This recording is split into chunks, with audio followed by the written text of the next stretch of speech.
स्थिति ये है कि अभी जो इनका 80 मीटर का मलबा गिरा हुआ था उसके थ्रू एंड थ्रू इन्होंने 900 mm की पाइप डाल दी है।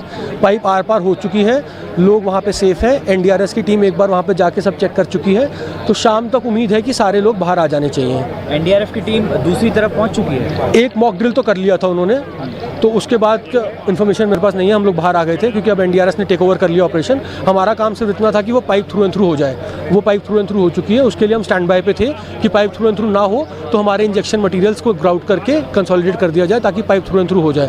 तो अब पाइप थ्रू एंड थ्रू हो चुकी है, 80 मीटर जा चुकी है, आर पार हो गई है पाइप। अब एनडीआरएस और आर्मी ने ऑपरेशन टेक ओवर कर लिए हैं। अच्छा, अब कितना लगभग समय लगेगा? आप लोगों की बातचीत हुई होगी अधिकारियों से? देखिए, कोशिश तो यही है कि जितना जल्द से जल्द हो सके उनको बाहर ले आएंगे, वही एम है सबका। तो उम्मीद है कि देखिए शाम तक सारे लोग बाहर आ जाने चाहिए सेफली। सब सेफ है, ये कंफर्मेशन आ गया था। तो लेट्स सी, शाम तक सब कुछ हो जाना चाहिए। पूरा क्लियर हो चुका? रास्ता पूरा क्लियर हो चुका है। नाम बता दीजिए अपना। संभव चावला। संभव चावला, मापई से, MA PEI के क्या हैं आप? Zonal manager. जोनल मैनेजर, लाइव सेंट।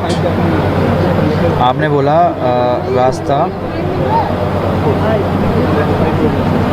पाइप 80 मीटर है, वो जो रेस्क्यू ऑपरेशन का काम है वो अंतिम चरणों में चल रहा है। अपडेट में आपको बता दूं, लगातार इस खबर पर अपडेट आ रही है। सबसे ताजा अपडेट बता दूं कि सुरंग में खुदाई का काम पूरा हो चुका है, ड्रिलिंग पूरी हो चुकी है।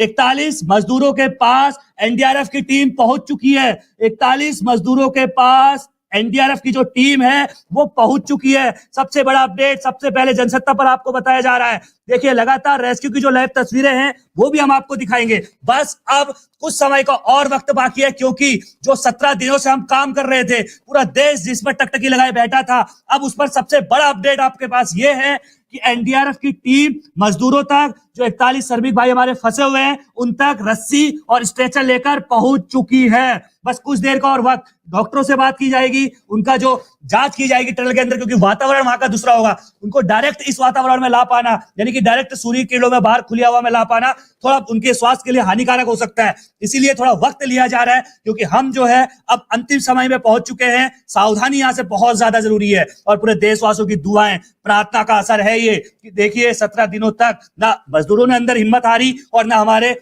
जवान भाइयों ने हिम्मत हारी, जो लगातार इस रेस्क्यू में जुटे हुए थे। कई बाधाएं आई, हम इस पर स्पेशल शो बना के आपको उन बाधाओं के बारे में बताएंगे।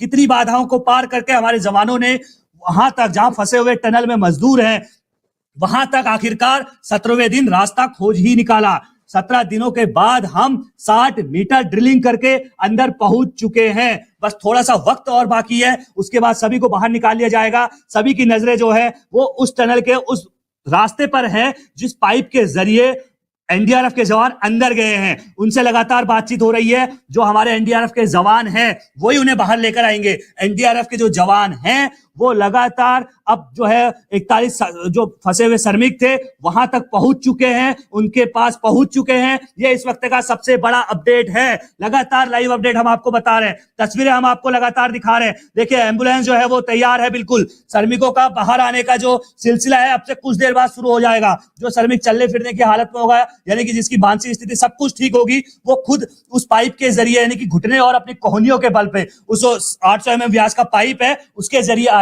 लेकिन जो मजदूर इस हालात में नहीं होगा उसके लिए स्ट्रेचर लगाया गया है, स्पेशल स्ट्रेचर। एनडीआरएफ के जो जवान हैं वो स्ट्रेचर और रस्सी लेकर अंदर टनल के अंदर प्रवेश कर चुके हैं। इस वक्त का सबसे बड़ा अपडेट मैं आपको दे रहा हूं। बस कुछ देर का और वक्त बाकी है, उसके बाद चर्चाएं बहुत लंबी है, चर्चाएं बहुत लंबी होंगी। इसका हादसे का जिम्मेदार कौन है, इस हादसे में किसकी लापरवाही तय की जाएगी, सरकार की क्या नाकामियां रही, सब कुछ पर चर्चा करेंगे। लेकिन अभी जो सबसे बड़ा अपडेट है वो सबसे पहले श्रमिकों के बाहर आने का इंतजार है, क्योंकि 41 जिंदगियां वहां फंसी हुई है। लाइव तस्वीरें लगातार हम आपको दिखा रहे हैं। एम्बुलेंस देखिए तैयार है, और एम्बुलेंस के साथ साथ वहां पे जवान जो है, जो हमारे एजेंसियां हैं वो मोर्चे पर डटी हुई है। इनकी ही कड़ी मेहनत है। 17 दिनों से जिस तरीके से इन्होंने काम किया, 17 दिनों से जिस तरीके से लगातार मोर्चे पर बिना हिम्मत हारे, एक तरीके से जो अंदर फंसे हुए मजदूर हैं, 41 श्रमिक भाई हैं, उनकी हिम्मत की दाद देनी होगी। तो दूसरी तरफ हमारे जो जवान हैं, कई बार इनके हौसले तोड़ने की कोशिश की गई, कई बार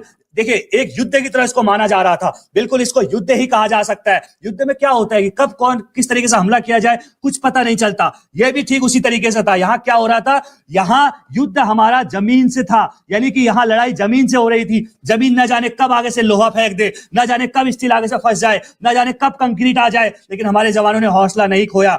वो हर परेशानी को पार करते हुए हिम्मत हारते नहीं, फिर भी उसके बाद जबरदस्ती अगर एक रास्ता बंद होता तो दूसरा रास्ता निकालते, लेकिन जवानों ने हार नहीं मानी। उसी का नतीजा है कि आपके सामने रेस्क्यू की लाइव तस्वीरें लगातार हम आपको दिखा रहे हैं। बस कुछ देर का वक्त और बाकी है, लाइव तस्वीरें हम आपको दिखाएंगे। जो 41 श्रमिक भाई अंदर फंसे हुए हैं उन्हें बाहर निकाला जाएगा, बस कुछ देर का